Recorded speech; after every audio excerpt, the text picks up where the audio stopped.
Hello and welcome everyone, it is me, the Laval, also known as the Power To Do List, back for you with the first deck profile of this year. And what better way to start it off than a Morphtronic deck profile. Not been talking about this deck a whole lot, but that is because there's only so much change when a deck sees little to no support. But Konami announced alternative formats that will be getting some support, and as you can maybe tell, these are all commons, so this will be a common charity Morphtronic deck profile. I will be quickly running this down, talk about a few other options you have for the deck and variants you can build, to kind of, give you guys a rough idea on what you can do with this in common charity. Starting off, the main deck is, of course, Morphtronic Southbound, the main card of the entire deck. Being able to, in attack position, roll a 6-sided die, reveal that many cards from the top of your deck, and special summon any level 4 or lower Morphtronic, ignoring summoning conditions. Really powerful effect, of course. That is why this guy will probably remain to be a 3-off in any build ever. Getting into the second half of our very dynamic consistency duo with Morphtronic Smartphone. You are able to special summon this guy from your hand by banishing a Morphtronic from your graveyard.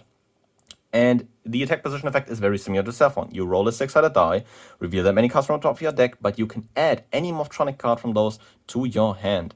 Also, neat part about Smartphone, if you have him in defense, you roll a die and are able to stack the number of cards you revealed, either to the top or bottom. Getting into further monsters, we have Morphtronic Scopen as a 3-off. While in attack position, you are able to summon a level 4 Morphtronic out of your hand. And while in defense, this guy is a level 4 tuner. Either giving you easy level 7 access or being a flexible level 4 tuner you can use with Saffron for an easy librarian. This is a really great card. Then I am playing 3 copies of Morphtronic Slingen. And while in attack position, you can tribute another Morphtronic monster you control to pop a card on the field. Really neat removal, that is why I decided to max out on this guy. You may be able to throw on Stapin in this slot, but it is purely preference, and I think the additional removal you get off Slingen is very neat. Then we have a Morphtronic Lantron here. While in attack position, he will throw back any kind of effect damage to your opponent. And in defense position, it is basically a winged Koribo, meaning you don't take battle damage for the rest of the turn after it was destroyed by battle. This is just another level 1 tuner and has some great synergy with Where After that you are running in this current build. So it is very neat for that. And closing out our Morphtronic lineup are 3 copies of Morphtronic Vacuumman. Just additional removal. This is another machine dupe target that you can use to, in defense position, target a monster your opponent controls, equip it to him, to have some quite easy outs for some more troublesome bodies, which is very nice.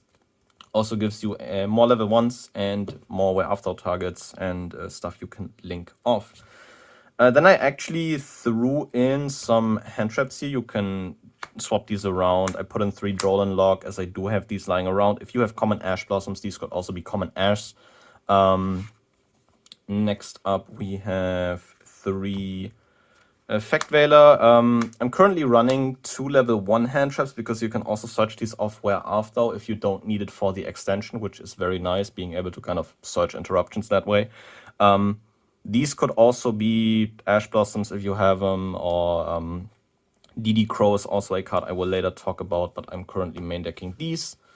In terms of power 1-offs, we are playing a 1-for-1 to grab Southbound from the deck. We are playing a Caught by the Grave against hand traps. We are playing a Monster Reborn for extension and a Foolish Burial to set up our graveyard. But yeah, not a whole lot to say there. Playing 3 Machine Duplication, main play enabler, you are on a total of 1 and 2 and 3 targets for this, so finding this alongside something you can machine dupe is not very tough. Gives you just a lot of value and can enable some really neat plays either into links or synchros depending on what you machine dupe.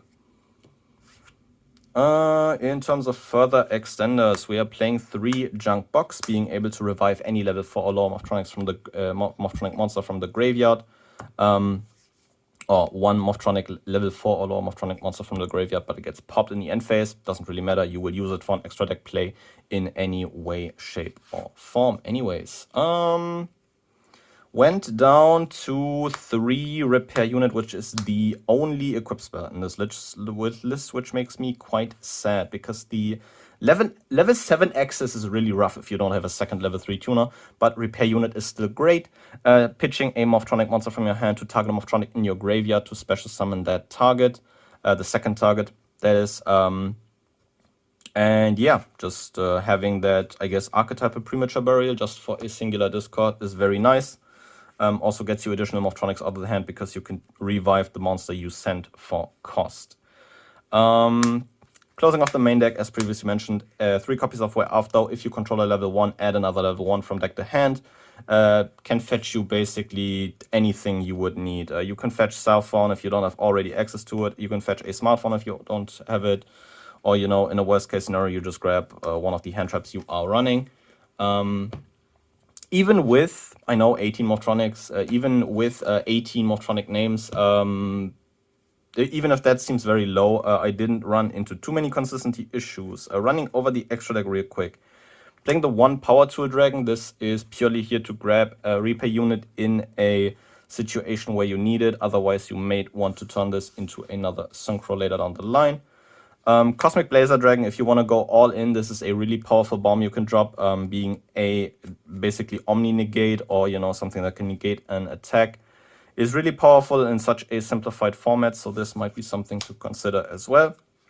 Put Leo in here, because it's Leo, it's Morphtronics, but also the targeting protection outside of main phase 2 is really huge in this format, and that 3400 body is quite tough to get over. Playing a copy of Ravenous Crocosaur Archetis, drawing a card on Synchro Summon and being able to discard 2 to pop a card on the field by quick effect is quite nice. Playing a Stardust Dragon, it really feels like 2010 again for some destruction protection, because this is a fairly decent generic 8 you can make. Black Rose Dragon, you can use this, funnily enough, to interrupt your opponent with Formula Synchron and Librarian by quick synchroing into this on your opponent's turn, which is quite nice, blowing up the field. As mentioned, Hyper Librarian, drawing a card on any Synchro Summon you perform, is quite powerful. This guy, either if you decide to play a bit more conservatively, basically restocks your hand if you make, you know, maybe some more minimal plays. So you have some follow-up, or if you go all in, this guy just draws half your deck and enables you to pop off into like Cosmic Blazer Dragon and then some. We are playing a super heavy Samurai Swordmaster Musashi. If this guy's Synchro Summoned, you can add a machine from graveyard back to your hand. And if you have a spell card at that point in your graveyard, you will not be able to summon that monster or use that monster's effect for the rest of this turn. But there are definitely scenarios where you make this guy, can grab a cell phone back from the graveyard and still have the ability to use the effect. Also, he's just a very neat 2300 wall / attacker to have. Otherwise, I have a Shiranui Sword Saga in here on Synchro Summon. This swaps a monster's battle position. This is your other level 5, or just another level 5 you can go into Blazer Dragon with. With the battle position change, you may be able to swap a smartphone to defense to stack your deck a bit for a following cell phone search or a draw. On the topic of draws, you are playing 2 copies of Formula Synchron. I wanted to initially go with 1, but I found 2 for maybe a follow-up turn very nice, and sometimes having the access to 2, because this with Librarian nets you a draw 2 is very powerful. In terms of links, we're playing a Borrelo Dragon for a big 3k body to make. We are playing a triple burst dragon to have some kind of battle phase protection, I guess. Or rather damage step protection. Or just, you know, as another powerful link 3. This could also be a decode talker. This could also be a decode talker. In all honesty, playing an Underclock Taker. Also really decent link 2 if you want other options for this. This could also be a Barricade Bog blocker, and closing off the extra deck is a Link Karibo. Probably the link monster I go into the most. These other 3 are mostly here to, you know, just kind of have something big to link your other Machine Dupe targets into if you happen to have that, because Machine Dupe plus Extender is already a Borreload Dragon, which is a rather huge card in such a simplified format. Now kind of talking about some options you have. As previously mentioned, you can run Staplen by preference. Staplen's kind of nice because you can set him. If he gets attacked, he will force a monster your opponent controls into defense mode and put himself into attack. If your opponent controls only link monsters, funnily enough, because Staplen has to swap a monster to attack, to swap himself to attack after being attacked. So if your opponent controls only link monsters, he legit cannot out Staplen without hard removal. Other hand traps, I talked about Ash Blossom before. DD Crow is another level 1 you can search, and that is also available in common for this format. So that might also be an option.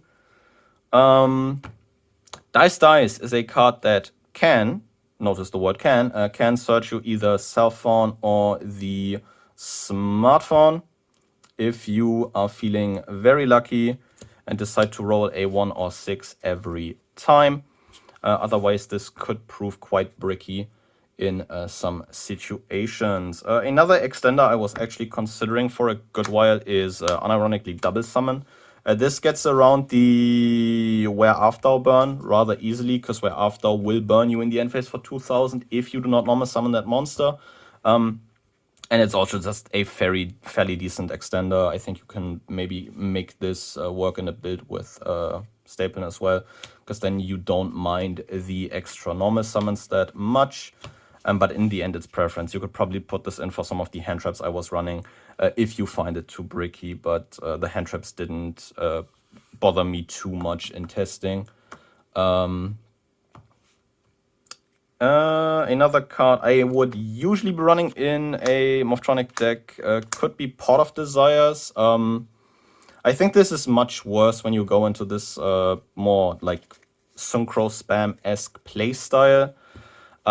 Because then you do have more cards in your deck that you don't want to have banished. But in general, you can definitely run this by preference. For again, I think the hand traps are the easiest ones to cut down. If you find them too bricky or if you just don't like them, just cut the hand traps and throw in Desires or something else you have seen right here. In terms of other variants, you can take this deck. 3 United We Stand if you want to go for the good old summon Power Tool Dragon, United We Stand with a lot of boys on the board, and then swing for game. I think the level 7 access is very, very limited due to Remoten not being a common. So that is kind of rough in all honesty. But you can probably still make it work. And United We Stand is just a really fun card you may find useful there. If you want a, I guess, more consistent way to OTK, I think maybe not 3, but 2 copies of High Speedroid Chanbara are easily able to be made in this deck, since your level 5 access is basically Self Fawn, and if you find a Scope of that, summon the Scope in defense, and Scope is a 4, Self Fawn's a 1, and 4 and 1 add equals up to 5.